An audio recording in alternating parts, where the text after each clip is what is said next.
Bakunze ikiganiro Sanga Akuruhure amahoro. Tugeze muri wa mwanya mwiza kuganira ku ijambo ry'Imana. Turakomeza insanganyamatsiko nise ngo Satani ntakakwihererane. Uyu munsi tugeze ku gice cya 8. Reka mbere yuko dukomeza dusenge. Mana nziza mwami w'icyubahiro, turagushima turaguhimbaza kubw'uyu mwanya mwiza uduhaye kuganira ku ijambo ryawe. Papa rwose ndagusabye kugira ngo ibyo mvuga ubiyobore nk'uko bibemo rwose. Ibyo rero nateguye nishaka mbyibagirwa, ariko ibyo ubona byafasha abana bawe aba aribyo bisohokamo, kandi abazumva iki kiganiro bose bazafashwe kugira ngo bave mu byo Satani abongorera. Tubisabye mu izina rya Yesu, amen. Navugaga rero ko tugeze ku gice cya 8. Insanganyamatsiko nyine ni yayindi ngo Satani ntakakwihererane, akongorera ibintu kandi bitari byo. Hano rero hari igihe akongorera ngo ntabwo uri mwiza, ukumva rwose uko uremye, amaguru yawe, amazuru yawe, amaso yawe, uko ureshye, uko umeze, ukumva utari mwiza. Noneho n'umuco wa Kinyarwanda nawe noneho urabikabye. Ndibuka turi abana rwose bajyaga badushyira hariya, ababyeyi bakuru umwana bakamuhagarika hariya bakakujora rwose, bati dore uko niba mbese bakareba ikintu bakunegura. Niyo mpamvu no mu Kinyarwanda upfuye ijisho bamwita akajisho, ucumbagira bakamwita gicumba.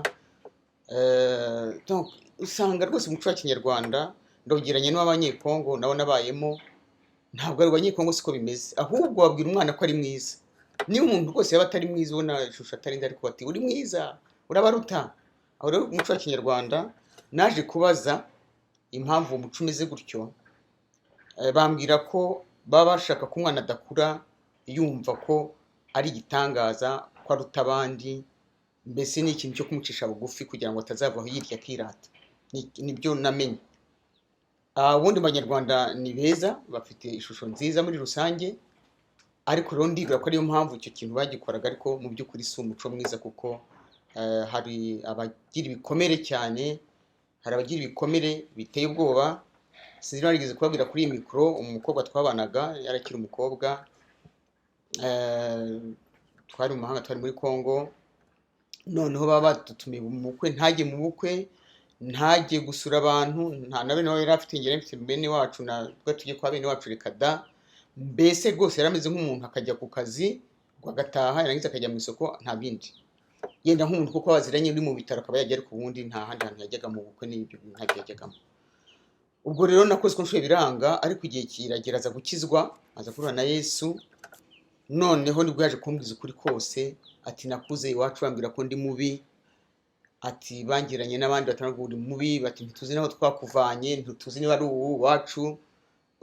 Akura rero afite ibyo bikomere, bati dore urasa n'inka, ati ishusho yawe imeze nk'iy'inka, ibarate ry'inka, ngo ibarate ni iki, ahari naho batangiraga umusoro. Noneho rero hashushanyijeho inka, bati urasa rwose n'iriya nka ishushanyije hariya. Murumva rero ni ibintu bibi cyane. Imana ishimwe ko yageze ahagahura na Yesu, noneho arahinduka, yumva abaye w'agaciro, twajya tujyana mu bukwe, byaje kugera abona n'umugabo, ubu ntakiriho. Ariko mu by'ukuri ndagira mvuge ngo nawe ushobora kuba uri muri urwo rwego, uvuga uti ndi mubi, ese ndacumbagira, ese mpfuye ijisho, ese ishusho yanjye ni mbese izuru si ryiza, ese amaso si meza. Icyo ari cyo cyose kikubwira ngo uri mubi, ndagira ngo rwose iki kiganiro kirangire wumva byahindutse. Reka duhere ku ijambo ry'Imana, kuko sinapfa no kuvuga ibintu nivugiye gutyo. Reka nsome muri Zaburi 139 ndera ku 13 ngeze ku 16. Burya biriruzuye. Haravuga ngo kuko ari wowe waremye ingingo zanjye, wanteranirije mu nda ya mama. Ndagushimira yuko naremwe uburyo buteye ubwoba butangaza. Mu Gifaransa ariko bavuga neza ko mbese ndi ikiremwa cy'igitangaza, ndi ikiremwa gitangaje, ariko nahano bavuga uburyo butangaza. Imirimo wakoze ni ibitangaza, ibyo umutima wanjye ubizi neza. Igikanka cyanjye ntiwagihishwe. Imana twose. Ubwo naremerwaga mu rwihisho, ubwo naremesherezwaga ubwenge mu byo hasi y'isi, nkiri urusoro amaso yawe yarandebaga. mama atarambyara warandebaga, n'indi itaragera amezi angahe warandebaga. Mu gitabo cyawe handitswemo iminsi yanjye yose yategetswe itarabaho n'umwe. Iri jambo rero ratubwira ko Imana ntabwo ari tombora. Uvuge ngo wowe bagiye ko nabona ngo uvutse umeze gutyo. Oya, ntabwo ari tombora. Imana ngo mama akigutwita, Imana yari ikuzi uko igikanka cyawe cyaremwe, uko amagufa yawe yaremwe, uko inyama zateweho, uko byaje byose. Imana yari ibizi, yemeye kuza umeze gutyo. Cyo no kugishimirira Imana, kuko wari gushobora kuba warapfuye utaragiza, utaranavuka, ariko niho waravutse urahari. Niyo mpamvu wumva iki kiganiro. Ahantu rero ndagira ngo ubanze ubyumve neza, uvuge uti Imana ukomeze nibyo wemeye. Tukiri aha ngaha ndagira ngo nishyire mu mwanya. Reka nkunda kuvuga uriya musore nako n'umugabo bafite abana 4 witwa Vulisik Nick, yavukiye muri Australia muri 1982, hanyuma ariko bajya kwimukira muri Amerika. Ababyeyi bombi se ubu n'umunyamerika, nta maguru nta maboko agira. Yavutse rero ndebera umwana uko ya myaka abana bamuseka agira gute, mbese urumva nyine yumvaga yakwiyahura, ariko akabura nuko yiyahura. Ariko icyiza nkundira Imana, ikintu nkundira Imana yo kabyara, nuko uko umeze kose, njya mbivuga hano mpora mbisubiramo, nzajya mbisubiramo, byose biterwa naho uhagaze. Niba utari umwana w'Imana, Satani kuko azaza gushyire hariya akukwereke kuri mubi, akwereke ko nkawe rwose, kuko noneho si n'umushusho, ariko nta maguru nta maboko, urumva nyine aragiye ntashobora gukora ibyo abandi bakora. Ariko noneho iyo uhuye na Yesu by'ukuri, nk'uko uriya Vulisik Nick yahuye na Yesu by'ukuri, ubarashima Imana ko yavutse ameze kuriya, kuko biriya yanyuzemo ubuzima bushaririye n'ukuri ameze aracyameze uko nguko. Ariko Imana irabikoresha mu bwami bwayo, ikazana benshi kugira ngo bamenye Imana. Niho rero rwose bitandukaniye uko wameze kose, waba upfuye ijisho, waba waravutse uri impumyi, waba waravutse bimeze gute, ariko ushima Imana iyo wahuye na Yesu by'ukuri, kuko aravuga ati ibinyuramo Imana irabikoresha kugira ngo mpumurize abantu bameze nkanjye. Aha ndahise ntekereza na wa mudamu wavutse ari impumyi witwa Fanny Crosby cyangwa Crosby, sinzi ko babisura, ariko uwo mudamu yavutse ari impumyi, yavutse areba, ariko afite ibyumweru runaka aza kurwara amaso, bamushyizemo imiti. Wa kera yapfuye muri 1915, afite imyaka 95, numva yari akuze cyane. Ni wa kera, imiti bamushyizemo ahubwo imugira impumyi burundu, numva ntacyo yigeze abona. Ariko mu ndirimbo nyinshi turirimba niwe wazihimbye, ahimbaza Imana. Hariyo yizwe ngo ati se Fanny, uhimba iyo Imana uhimbariza iki? Kutazi umugabo wawe agize ashaka umugabo nawe impumyi, abyara umwana, umugabo aza kuzapfa n'umwana arapfa, asigara umukenera hari impumyi. Ariko aravuga ati mwebwe murebye mubonye byose, nge nzapfungura amaso ndeba Yesu mu maso. Niyandi mvuga ngo nzabona Yesu mu maso.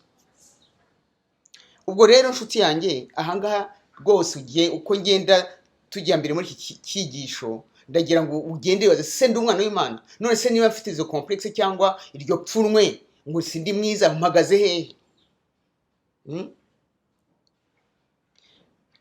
Reka rero dukomeze n'ijambo ry'Imana n'ubundi, ariko aho nagira ngo banze wumve neza ko Imana ntabwo uri tombora. Ntabwo uri tombora ngo wagiye kunubona bibaye gutya ngo yangu Imana yaribeshye, Imana yarangaye. Oya, ntabwo Imana yarangaye. Izi mpamvu wagize waremwe gutyo, wavutse gutyo, usa gutyo, yera ntusa n'abavandimwe bawe, kuko hari igihe umuntu adasa n'abavandimwe be, ariko hagarara bwuma, ujye muri Yesu, ujyemo neza, urebe ngo amateka arahinduka, urebe ngo uko wibonaga birahinduka. Yes, niko bimeze. Nanjye nakuze bambwira ko ndi mubi, twagiye bakatunegura rwose, nkura numva ndi mubi. Ariko Imana ishimwe, ubu rero igishekeje, njya ndeba amafoto yanjye icyo gihe nkiri muto, mfite za 20 n'ingahe, nkabona ntacyo nari mbaye rwose. Nyamara ubu ngubu ndi umukecuru n'iminkanyari n'imvi, nsigaye nira nkabona ndi mwiza. Sigitangaza ra, nsigaye nira nkabona ndi mwiza. Kandi mu by'ukuri aribwo navuga ngo narashaje, iminkanyari byose, ariko kubera ibyo bintu Imana ikiba yakugize, wumva uri umwana w'Imana, wumva igukunda, wumva ikwitayeho, wumva uri mwiza. Haleluya. ubwo nagira ngo icyo twanze tucyumvikaneho. Reka noneho turebe uko Imana rero, reka turebe mu gitabo cya mbere cya Samweli. Samweli hari ibitabo bibiri yanditse, icya mbere cya Samweli igice cya 16 turi umurongo wa 7. N'igihe umuhanuzi Samweli yajyaga kwimika, Imana yamwijeje ngo najye kureba mu bahungu ba Isayi uzayiba umwami. Aragenda rero bamuzanira, bahera kwimfura gihangange gose, ati aravuga ati bagomba kwa Imana itekada. Abahungu bose barindwa arangira reka Imana itekada. Arabasi nta wundi mwana uhari, nta wundi muhungu ko mufite. Bataraga ngo hariya kari mu ntama netu ntibakutse ko kaba umwana, umvaga bidashoboka. Ni umushumba yibere mu ishyamba hari. Ariko mvuko nti hano byanditse muri Samweli wa mbere igice cya 16 wa 7 barwango. Ariko Uwiteka abwira Samweli ati nturebe mu maso he cyangwa ikirere cye ko ari kirekire namugaye. Yes, wa muhungu wawe bari bazanye nyine. Kuko Uwiteka atareba nkuko abantu bareba. Abantu bareba ubwiza bugaragara, ariko Uwiteka we areba mu mutima. Haleluya. Uwiteka areba ubwiza bw'umutima wawe. Bwa bwiza bw'umutima wawe rero nibwo buza bugajya no hanze. Noneho n'abantu bwa bwiza bw'Imana bukurimo, abantu bakuri bagasanga ufite igikundiro. Wajyana inzugi zikaba zakwikingura, zigakingurirwa, zitagagukinguriwe. Kana kutari kukwakira kwakira, ukagenda wemye, utavuga ngo ishusho yanjye ngo ndasa mfite oya, ukagenda ubwiza bw'Imana bukurimo, ukagenda wemye. Haleluya. Hano rero ngiye ngo nsubire mu nshuti yanjye. Uwiteka ntabwo areba, reka nongere nsubire mu murongo wa 7. Ariko Uwiteka abwira Samweli ati nturebe mu maso he cyangwa ikirere cye ko ari kirekire namugaye. Kuko Uwiteka atareba nkuko abantu bareba. Imana irakubona ite? Abantu bareba ubwiza bugaragara, ariko we Uwiteka we areba mutima. Haleluya. Imana rero ndaye nkubwire nshuti yanjye ko niba uri umwana w'Imana by'ukuri uri mwiza. Uri mwiza imbere y'Imana kandi imbere y'abantu biza. Ese ntimurabona umukobwa bwose ukabona ntabwo ari umukobwa mwiza, urebye ishusho nyine, ishusho n'amashusho ntabwo asa. Ariko ye ko ukuntu umuhungu w'igitangaza, hari abandi bakobwa beza bafite umuryango mwiza, bafite akazi keza, ariko ugasanga umuhungu yikundiye wa wundi. Ibi binyibukije rwose wa wundi utagaragara neza. Binyibukije kera nyiri Kinshasa, hari urusengero nasengeragamo, hari umusore wabo twarasenga, ababyeyi twarasenganaga. Noneho rero aza kuva mu mahanga, aje gushaka umugeni wabo muri Kongo. Araza rero araza, abakobwa barimejeje neza, inshuti z'imiryango n'iki byose, urumva nyine abakobwa beza bagira inshuti. Ariko gitangaje rimwe ngo dusohotse gutyo ngo ni umukobwa wibereye hariya ye utaranize amashuri ahambaye, utanasana neza. Rero nta kintu na kimwe wabonaga, na kimwe nta n'uwari tugiye kumurangira habe na gato. Aramureba gutya, nuko agera mwegera niwe basezerana. Bwa bwiza bw'Imana bwari mu murimo, nibwo wa musore yabonye Imana yamusize igikundo, Imana yamusize ubwiza. Ubwo uri ahantu tuha agaciro cyane. None rero nshuti zanjye, ndagira ngo turebe noneho twakora iki kugira ngo tugire bwa bwiza bw'Imana. Dukwiye kubushaka. Reka turebe bituma nawe ya complexe cyangwa ryapfunwe rikuvamo. Reka turebe mu Migani igice cya 31 ukuntu havuga. Murongo wa 30 haravuga ngo ubutoni burashukana kandi uburanga bwiza ni ubusa. Bijyanye na byo twavugaga. Ariko umugore wubaho Uwiteka niwe uzashimwa. Yes. Umugore hano baravuga umugore, ariko umugabo cyangwa umuntu wubaho Uwiteka niwe uzashimwa. Ntabwo hano arebye neza ati ubutoni burashukana kandi uburanga bwiza ni ubusa. Ubwiza bugaragara amaso ni ubusa, ntacyo bimaze. Ahubwo cyangwa ariko umugore wubaha Uwiteka cyangwa umuntu, umusore cyangwa umugabo cyangwa inkumi yubaha Uwiteka niwe uzashimwa. Imana izamusiga igikundiro cye, ayumve agende yemye ko ari mwiza. Kubona ngiye ntinkaba ngo ndi mwiza, ubuntu ndi mwiza kurenza uko nari mwiza mfite imyaka 25. Ndagira ngo ndi mwiza. Reka rero turebe ikidonko kubaho Uwiteka nibyo biguha ubwiza nyakuri. Reka tunarebe kandi muri Yesaya igice cya 52 turebe ukuntu havuga umurongo wa 7. Yesaya 52 umurongo wa 7 haravuga ngo erega ibirenge byuzanye inkuru nziza ni byiza ku misozi. Ubwiza bw'ibirenge, ese ibirenge nibyo biba byafashe icyemezo byo kujya kubwiriza, cyangwa umuntu wafashe nyine bya birenge, erega ibirenge byuzanye inkuru nziza ni byiza ku misozi, cyangwa umuntu ujyanye inkuru nziza ni mwiza ku misozi, akamamaza iby'amahoro, akazana inkuru z'ibyiza, akamamaza iby'agakiza, akabwira Siyoni ati Imana yawe iri ku ngoma. Haleluya. Yes. Iyo ujyanye ubutumwa bwiza ushaka kugeza ku bantu, iyo usobanukiwe ko inshingano nyamukuru, mpora mbivuga hano, inshingano nyamukuru ni ukuzanira abantu Kristo, ukumva aricyo kintu kikurara inshinga, aricyo kintu kiguha amahoro, aricyo kintu wimirije imbere y'ibindi byose, icyo gihe uzaba mwiza. Haleluya. Niba kubona bekuvuga ngo araje ngo noneho turakwigwa ngo amagambo azagera no, bati buriya hari cyaje kutwungura, hari inama nziza agiye kuduha. Haleluya. Ibirenge byuzanye inkuru nziza, cyangwa umuntu ujyanye inkuru nziza. Reka rero noneho turebe ibyo Petero yanditse. Petero burya nawe iriya ntumwa ya Yesu, turebe muri Petero wa mbere igice cya 3 umurongo wa 3 kugera ku wa 4. Reka nsome mwumve amagambo Petero yavuze. Umurimbo wanyu we w'inyuma, mwabyumvise byanditse muri Bibiliya, twe kwiwagira twitwaje ko so tugomba kugira. Umurimo wanyu we w'inyuma, uwo kuboha umusatsi, cyangwa uwo kwambara izahabu, cyangwa uwo gukanisha imyenda. Ntabwo twareka gukanisha imyenda n'ibiki byose, ahubwo ube uw'imbere uhishwe mu mutima. Haleluya. Umurimbo utangirika w'umwuka ufite ubugwaneza n'amahoro, ni wowe w'igiciro cyinshi mu maso y'Imana. Haleluya. Yes. Kuko ushobora kuri mwiza uyu munsi bavuga ati mbega umukobwa mwiza we, ejo ukabakoza accident izuru byarihe mundi muntu warebye hari, cyangwa ukagera ugasaza nyine iminkanyari kaza, ugashaka aho kwiruka yewe kumva abantu agenda bagahomaho ibintu, ugasanga nko biteye ubwoba, barasaba bibaza biriya barariyo ni ikisi, harigeza guhomahoma. None se ubwiza nyakuri, ahubwo we uw'imbere. Donc umurimbo wanyu uw'imbere mu mutima, umurimbo utangirika, uyu mubiri urangirika.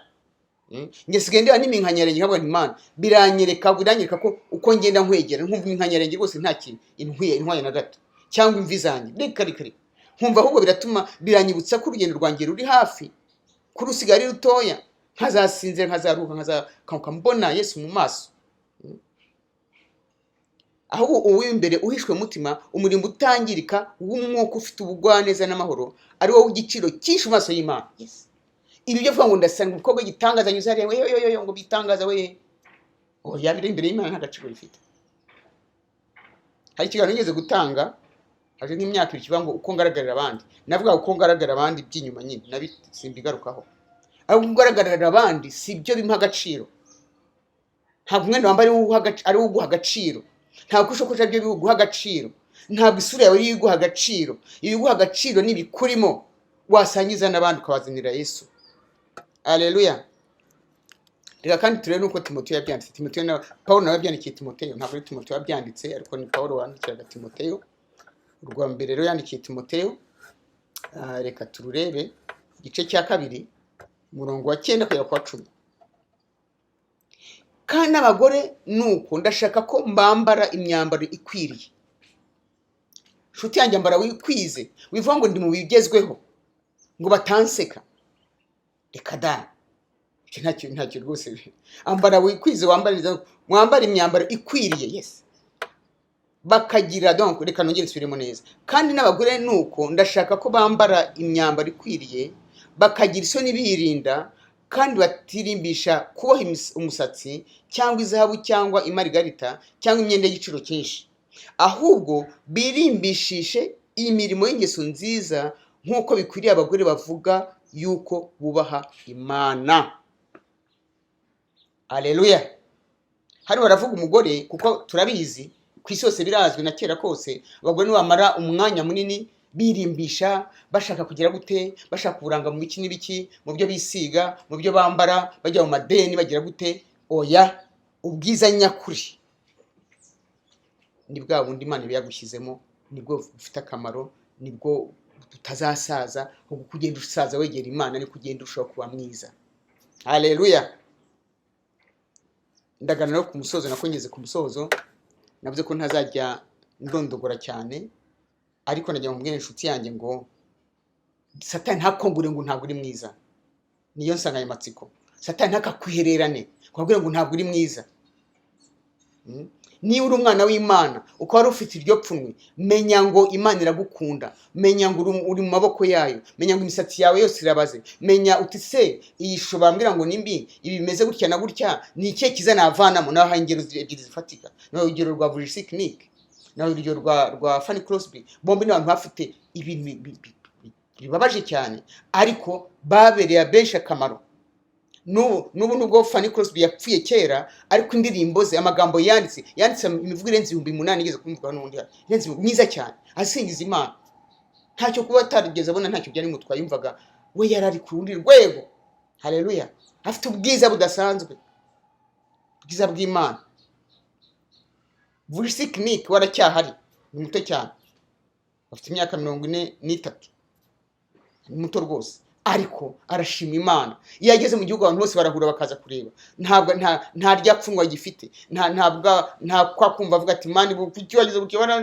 Oya, azi ko Imana yabyemeye ishaka akabigikora, ariko uzi kugikoresha mu ntoki z'Imana. Umuntu Imana ibaye muhisemo, ukwiye kuvuga uti Mana wampisemo kuko uzi ko ari ngi ushobora kuzagira bari akamaro.